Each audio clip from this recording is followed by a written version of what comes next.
এই বিজন সুজন, তোরা সব খেতে বসে যা, আমি কিন্তু খাবার বাড়ছি। হ্যাঁ গো, শুনছো? তুমিও বসে পড়ো, সবাইকে একসাথে দিয়ে দেব। তোমরা বসলে লুচিটা ভেজে দেবো। উফ, কি মজা! আজ গরম গরম লুচি আর মাংস খাবো ভেবেই না জিভে জল এসে যাচ্ছে। এই ভাই, চল চল তাড়াতাড়ি হাত দিয়ে নিয়ে খেতে বসে যাই, চল। আমার কিন্তু হাত দেওয়া হয়ে গেছে, তোমরা জলদি চলে এসো, আমি বসছি। দূর, ভাল লাগে না, আবার উঠে গিয়ে খেতে বসতে হবে। এই বিছানায় বসে যদি খেয়ে নেওয়া যেত তাহলে বেশ হতো। কিরে ভাই, এলি না? আরে বাবা, আসছি আসছি। এত আলসেমি করা ভালো নয় বিজন, বড় হলে তখন কিন্তু বিপদে পড়বে। ঠিক বলেছো, তা ওকে একটু বোঝাও দেখি। দিন দিন ওর কুঁড়েমি বেড়েই চলেছে, রোজ স্কুলে পর্যন্ত যেতে চায় না। সারা দিন বাড়িতে শুয়ে ঘুমোচ্ছে, আর ঘুম থেকে উঠে খাচ্ছে আবার ঘুমোচ্ছে। স্কুলে গিয়ে কি এমন হাতি ঘোড়া হবে? আমাদের তো আর কোনো অভাব নেই যে খেটে খেতে হবে। কি রে, এ আবার কি কথা? তোদের বাবা দিন রাত মাঠে গিয়ে চাষবাস করে, পরিশ্রম করে বলেই না আমাদের অভাব নেই। কাজ না করলে রোজগার করবে কি করে?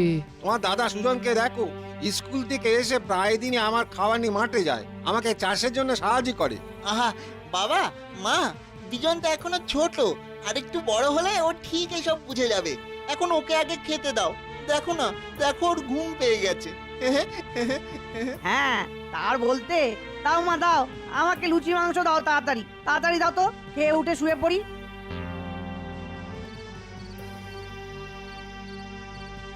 আরে কই গো, আমার পানটা দিলে না? হ্যাঁ হ্যাঁ, এই দিচ্ছি। এই আর অনেক বস্তা ওই ধান শহরে বিক্রি করতে যেতে হবে, বুঝলে? ওই সকাল সকাল রওনা না দিলে ফিরতে সন্ধে গড়িয়ে রাত হয়ে যাবে। তাই একটা চিন্তা হচ্ছে গিন্নি, ওই কালকে আনাজের ক্ষেতের ওই জল সেচা হবে না সারাদিন, সবজিগুলো নষ্ট না হয়ে যায়। ও তুমি ভেবো না, তোমার সবজির কোনো ক্ষতি হবে না, সব ঠিক থাকবে। কিভাবে? তোমার বড় ছেলে আমাকে আগেই বলে রেখেছে, সে কাল সকালে তোমার সাথেই রুটি গুড় খেয়ে বেরিয়ে যাবে। তুমি শহরে যাবে, আর সে যাবে আনাজ খেতে জল সেচতে। তাই নাকি? আমাদের কি ভাগ্য ভালো বলো দেখি গিন্নি।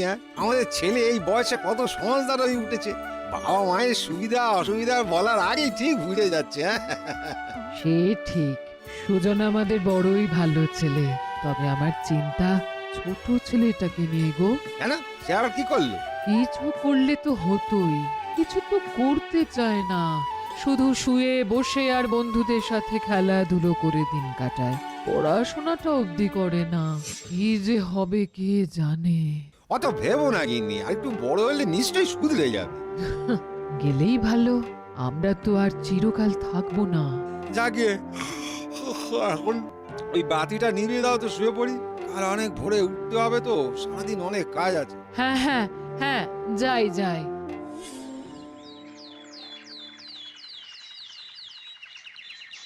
তুমি আর একটা রুটি খেলে তো পারতে, সারাদিন কোথায় কি খাবে তার তো কোনো ঠিক নেই। আরে না গো গিন্নি, এমনিতে একটু দেরি হয়ে গেল, আর দেরি করা যাবে না, অনেকটা পথ। আমারও খাওয়া হয়ে গেছে মা, আমাকে তুমি একটু চিংড়ি আর গুড় দাও। আমিও বাবার সাথে বেরিয়ে যাই, রোদ চড়ে যাওয়ার আগে ক্ষেতের কাজ শুরু করতে হবে। হ্যাঁ বাবা দি, এই নাও, সময় মতো সব খেয়ে নিও।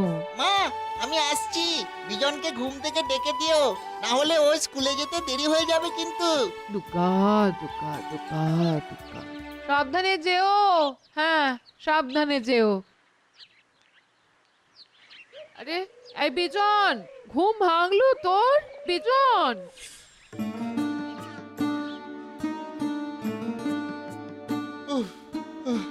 আজ বড্ড চড়া রোদ উঠেছে, একটু গাছের নিচে বসে বিশ্রাম নেই।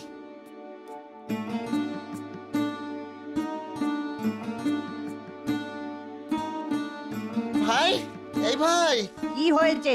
তুই স্কুলে না গিয়ে মাঠে খেলছিস, না করিস পড়াশোনা, না করিস কোনো কাজ, এভাবে কি দিন যাবে? আমি কাজ করতে যাব কোন দুঃখে? আমাদের কি কিছু অভাব আছে নাকি? আমি তোর মতো অত বোকা নই যে অকারণে খেটে খেটে মরবো। কেন বলছি, বড় হলে বুঝতে পারবি। হ্যাঁ, বড় হলে আমার কাজ করে দেওয়ার জন্য আমি কাজের লোক ডেকে দেব। তুই শুধু শুধুই খেটে মরিস। আমি খেলতে চললাম, তুই লাঙল ঠেলতে থাক। কবে যে ওর বুদ্ধি হবে কে জানে।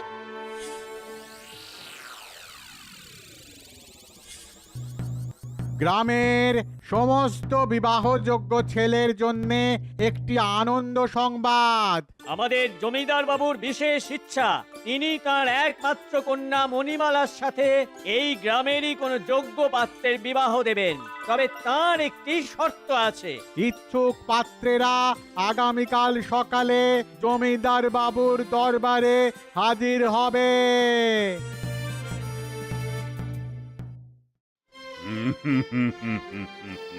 আজ আমি তোমাদের সকলকে 1 থলি স্বর্ণ মুদ্রা ও 5 বিঘা করে চাষ জমির অধিকার দেব। ঠিক 1 বছর পরে সকলে আবার এখানে উপস্থিত হবে। ওই জমি চাষ করে যে সর্বাধিক অর্থমূল্য ফেরত দিতে পারবে সেই হবে আমার জামাতা, আমার কন্যার স্বামী। জমিদার বাবু, হ্যাঁ জমিদার বাবু, তবে আরো একটা শর্ত আছে, নির্দিষ্ট সময়ে যারা সমমূল্যের অর্থ ফেরত দিতে পারবে না, জরিমানা হিসাবে তাদের পরের 1 বছর এই জমিদার বাড়ির দাস হয়ে থাকতে হবে। জমিদার বাবু।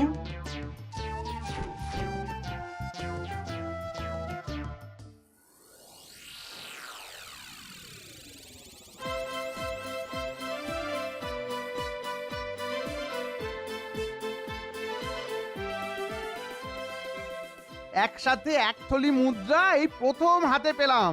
কি করা যায় কিছু ভাবলি দাদা? হ্যাঁ, প্রথমে আমি এই মুদ্রার কিছু খরচ করে আরো বিঘা জমি কিনবো, বাকিটা দিয়ে বলদ, সার, লাঙল এইসব।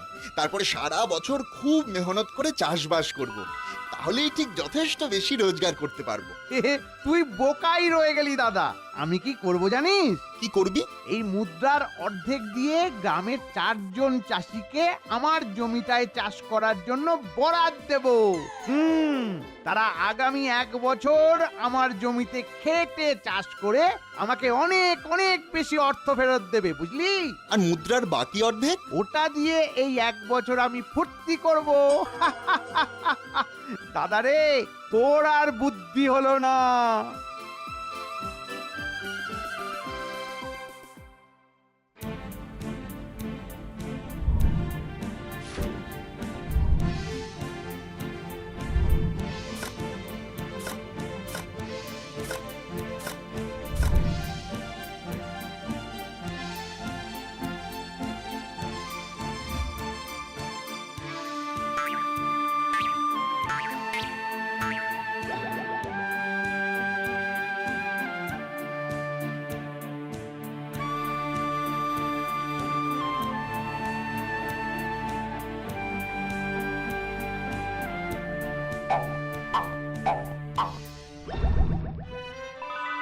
অনেক পরিশ্রম করে এই অর্থ অর্জন করেছি, এর পুরস্কার নিশ্চয়ই আমি পাবো। তাই বুঝি? দাঁড়া দাঁড়া, আমি আগে আমার চাষিদের কাছ থেকে ঘুরে আসি, তারপর একসাথেই না হয় জমিদার বাড়ি যাব। বেশ, তো তাড়াতাড়ি আসিস ভাই। আর কি বলবো ভাই, জমিতে জল জমে সব গাছের গোড়া পচে গিয়ে এত লোকসান যে হলো যে কি বলবো। কি করেছে গাছে পোকা লাগলো কে জানে, সব ফসল নষ্ট হয়ে গেল, সব ফসল।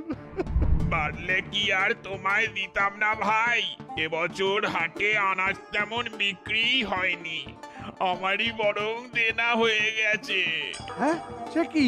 হায় হায় হায় হায় হায়, আমি দাদার মতো যদি নিজে একটু পরিশ্রম করতাম তাহলে আজ আমাকে এই বিপদে পড়তে হতো না গো।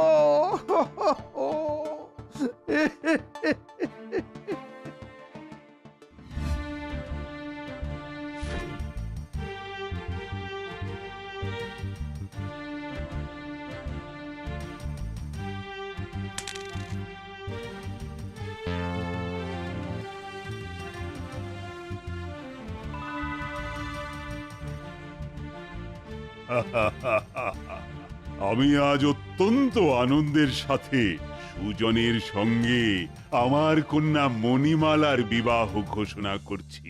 সে নিজের শ্রম ও বুদ্ধির বলে আমার পরীক্ষায় সসম্মানে উত্তীর্ণ হয়েছে। আমার কন্যার জন্য আমি তো এমন বিচক্ষণ ও পরিশ্রমী পাত্রই খোঁজ করেছিলাম। সাধু, সাধু। আর শর্ত পূরণ করতে না পারার জন্য বিজন আগামী 1 বছর সুজনের খাস অনুচর হিসেবে কাজ করবে।